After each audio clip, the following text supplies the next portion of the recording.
Morning, everyone. It's an honor to be here in New York for the 73rd United Nations General Assembly. My first as Secretary of State, kind of the Super Bowl of diplomacy. Americans can be proud of how our entire team is executing on the field today. I'm thrilled to be here with my friends Nikki and John as well. Americans expect the United States to assert bold leadership on the world stage that reflects our values, and under President Trump, we are certainly leading from the front. This was clear from just the first meeting this morning, in which we issued a call for global action for the world drug problem. The scourge of drug trafficking, narcotics production, and substance abuse is intensifying on a global scale. Within the United States, President Trump is leading a massive and effective counterattack against it. It's now time for every country to follow our lead. Later today, the President will hold bilateral meetings with President Moon of South Korea, President al-Sisi of Egypt, and President Macron of France. Whether it's security issues, economic issues, human rights, or anything else, the President is asking for countries to exert their sovereignty to solve challenges and listening to what America can do to help. This emphasis on sovereignty was, of course, the theme of President Trump's speech to the General Assembly last year. That theme will endure in his speech tomorrow, along with a recap of how his call for every nation to do its part has paid dividends for the United States and the world over this past year. For example, President Trump's leadership, combined with efforts of countries to enforce the pressure campaign, has de-escalated tensions with North Korea and brought us closer to our final goal, the final fully verified denuclearization of the DPRK, as agreed to by Chairman Kim Jong-un. Last week's summit between President Moon and Chairman Kim yielded another positive step forward, but the President remains resolute. Now is not the time to ease pressure.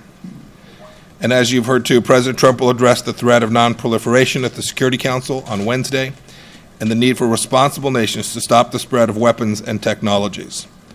Among the topics that meeting will cover are North Korea, Syria, and Iran. You can bet the President will have well-deserved strong words for the Iranian regime, which is among the worst violators of UN Security Council resolutions, if not the absolute worst in the world. He'll call on every country to join our pressure campaign in order to thwart Iran's global torrent of destructive activity. Whether it's Venezuela, South Sudan, Syria, Burma, China, the estimated 25 million victims of modern slavery around the world can also count on America's support. Today is shaping up as a great first day. Lots more work to come this week. President Trump and our entire diplomatic corps look forward to the days ahead with our foreign counterparts as we work on achieving shared victories for all. Ambassador Haley. Good morning. Happy Unga. We got a great start today with the President's event on counter-narcotics. Really, to understand this event is to understand the fact that it wasn't just a bunch of people getting into a room. Every country that attended had to sign a global call to action, which basically said that they were going to implement something within their own countries that dealt with how they were going to deal with the supply and demand of drugs, the international cooperation they were going to do with other countries to stop illicit drugs, and then also treatment that can be done within their own countries. And so the idea that the President was able to get 130 countries to sign on means that we are now having a global drug conversation that needed to be had for a long time. As we go through UNGA, you are seeing over 140 heads of delegations that are here at the United Nations. We certainly are looking forward to the President's speech tomorrow. As you can tell, last year we started UNGA, and it was trying to figure out what the U.S. presence was going to be. This year, we're here with a bang. Not only is the President doing his speech, he's going to be doing a Security Council meeting. Secretary Pompeo is also doing a Security Council meeting. The Vice President's doing an event on Venezuela. And so it's all hands on deck by the United States. He will be meeting with the Secretary General. It's been an interesting time knowing that since the Secretary General's meeting last year, we have pulled out of the Paris Accord. We've pulled out of the Global Compact. We have pulled out of the Iran deal. And all of that is to say that the United States is determined to obviously be involved in multilateral organizations where we see it, but not in the way that they're mandated on what the United States does or that infringes on the American people. So with that, he will be hosting the reception, obviously, tonight with the heads of delegations, and then tomorrow night, he and the Vice President and the Secretary have agreed to host our Security Council members as well as their foreign ministers. And you know, with everything we've been able to get accomplished, whether it's the arms embargo with South Sudan, whether it's the idea that we were able to get 3 sanctions packages passed in North Korea, that we've got massive reform efforts that were done this past year, and peacekeeping mandates completely rolled over. We would not be able to do that without the Security Council, and so that meeting is going to be very important. But we look forward to a great week. Everyone is excited. The United States is always very happy to host this. New Yorkers may not be, but we're going to make it a great UNGA. Thank you very much. Well, thanks. I'm just delighted to be here. Everybody have a copy? I've got mine. A little worn, but I've still got it.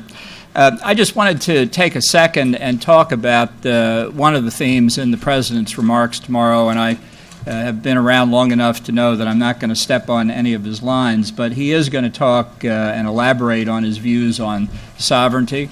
And I just wanted to explain that this is why this is so important for Americans, because many people consider sovereignty a kind of abstract concept.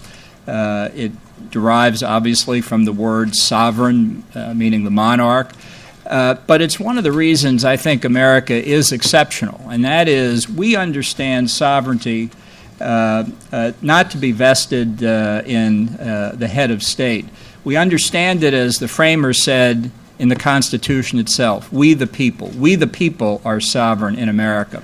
So that infringements on our sovereignty are not infringements on abstractions or infringements on the government, they're an infringement on the people themselves.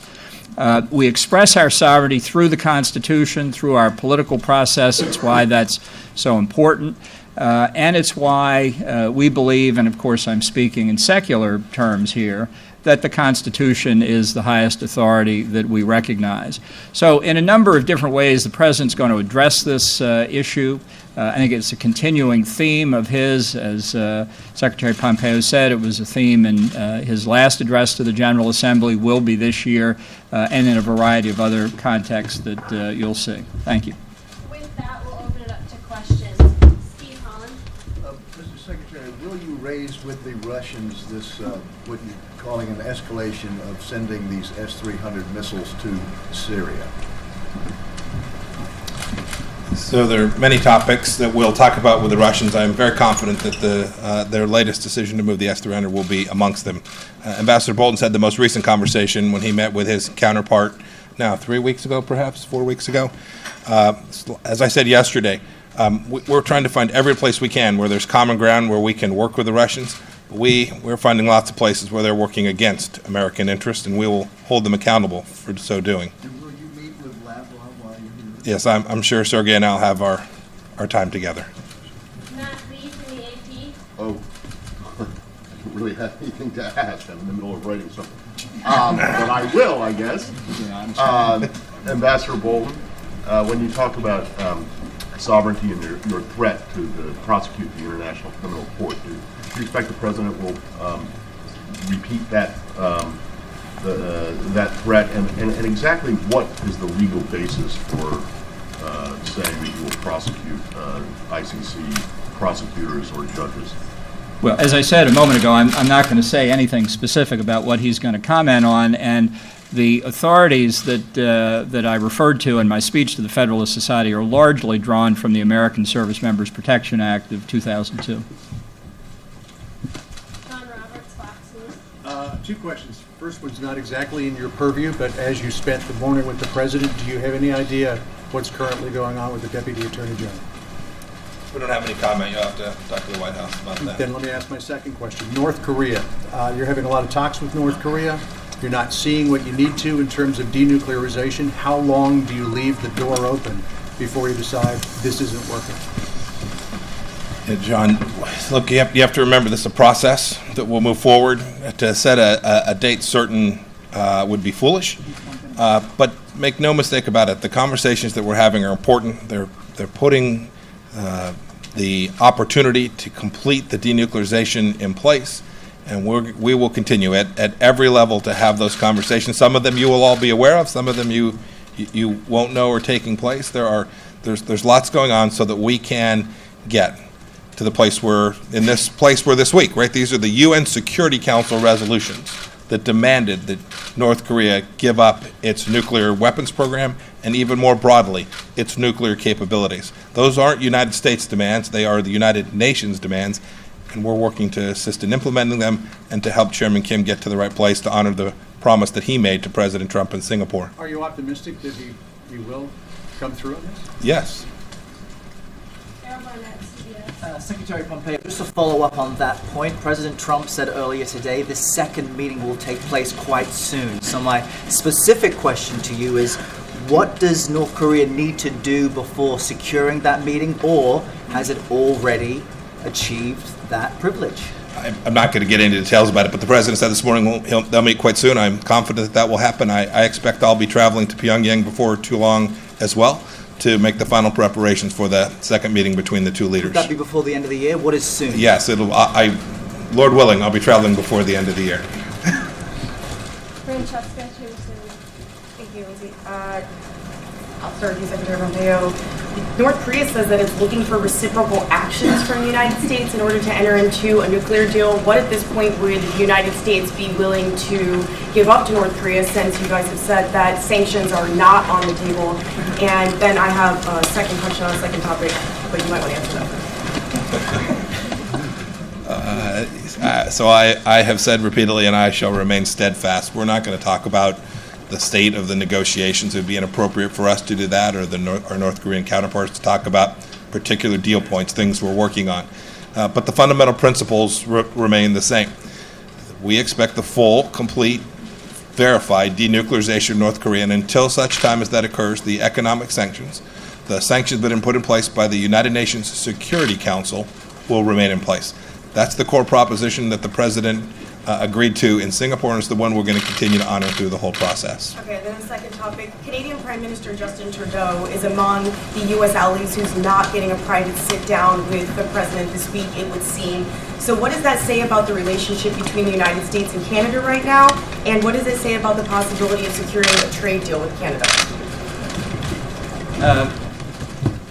The President's schedule is very compressed this year in New York, and so there were a lot of requests and a lot of desires by the President to have bilaterals that simply couldn't be accommodated. He speaks with Prime Minister Trudeau by phone all the time, and it's always possible here in New York that they would have time for a pull-aside, as we call it, but there is full and open, complete communication between Prime Minister Trudeau and President Trump. That I can assure you.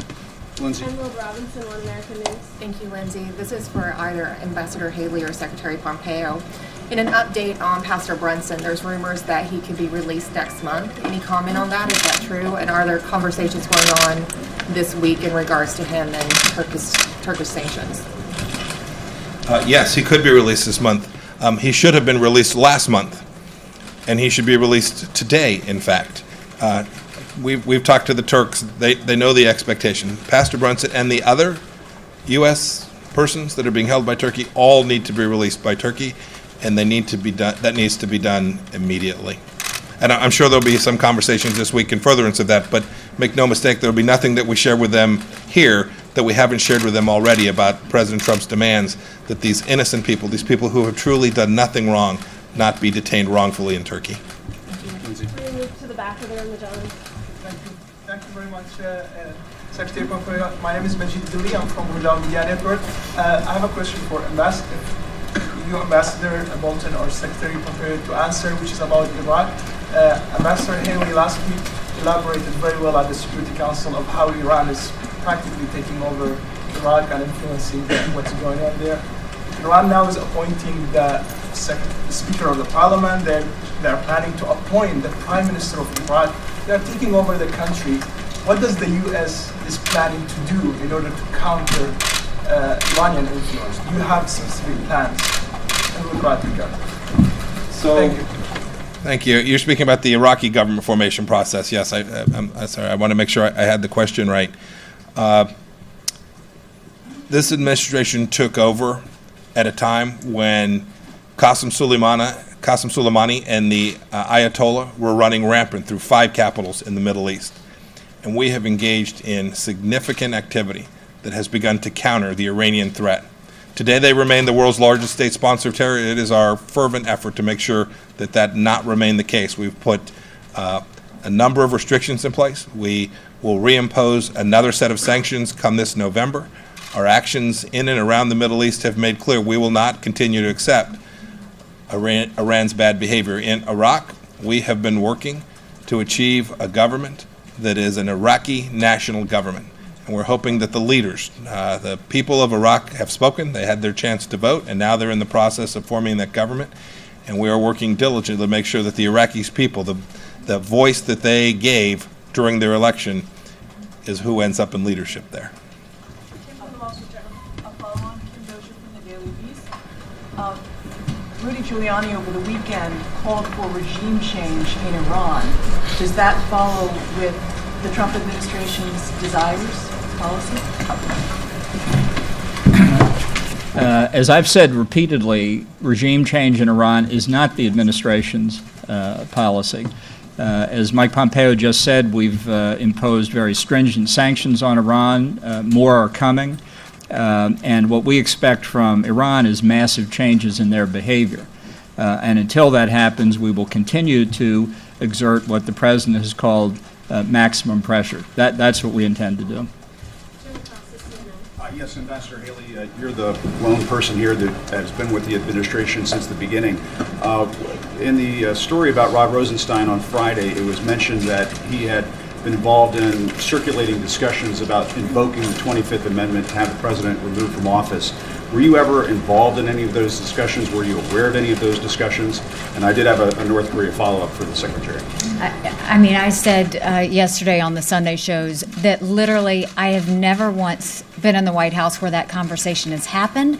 I'm not aware of any cabinet members that are even talking about that. It is completely and totally absurd. No one is questioning the president at all. If anything, we're trying to keep up the pace with him in the fact that he's got a lot he wants to accomplish very quickly, and we're going to continue to support him in the way that he does that. I appreciate that. And Secretary Pompeo, if I may ask you a follow-up on North Korea. Before you went into the summit with Kim Jong-un in Singapore, you did not have an agreement really in place for complete denuclearization. Why should you have another summit with Kim Jong-un, a second summit the President talked about this morning, if you don't have the details in place? It just seems, even to the layman, that you sort of have the process backwards, that you would want the details in place before having a summit. And here you may do it for a second time. Two things. Fact check. I've been with the administration since the beginning, too. I don't know that that's relevant. But I'll add, no discussion with me about the 25th Amendment anywhere either. So you can now report that there are two senior leaders that have said that your question was ludicrous. Second point with respect to North Korea. Look, Well, we I went. may ask if it's so ludicrous, and I apologize for not remembering that you were the CIA director. Obviously, you were the CIA director. If it's so ludicrous, why did the Deputy Attorney General have discussions about it behind the scenes? I find the question ludicrous. I've been involved. I've been at the center of this administration, along with lots of other folks, from virtually day one. I think it was actually day 3 or 4. I've never heard anyone talk about it, whisper about it, joke about it in any way. I've been in a lot of meetings with a lot of senior officials from this government. Your question on North Korea, remember the history. We went at this the other way for decades, and North Korea continued to build its nuclear program, right? We tried to do details, we tried to do step for step, we tried to do trade for trade. Each of those failed. We're coming at this from a different direction. We're bringing the two senior leaders, the individuals who can actually make the decisions that will move this process forward, bring them together so we can continue to make progress towards what the UN Security Council has demanded and what Chairman Kim has promised he would do. That's the effort. There remains work to be done. There will be some time before we get to complete denuclearization for sure, but we've been at this the other way for an awfully long time and failed and put America in the position it finds itself today at risk from North Korean nuclear weapons. And wouldn't it be ludicrous to have another meeting with Kim Jong-un if you don't have the details in place? Absolutely not. If we can continue to make progress and have conversations, I think there's enormous value in that. Secretary Pompeo, in your terms about denuclearization, you left out the word irreversible. Was that a mistake or deliberate? Complete mistake. Completely irreversible. Thank you. Thanks. Thank you. Thank you for correcting me. Thank you all for attending today. Thank you. Thanks for coming. Thank you. Ambassador Hill is going to be back tomorrow. Peace deal.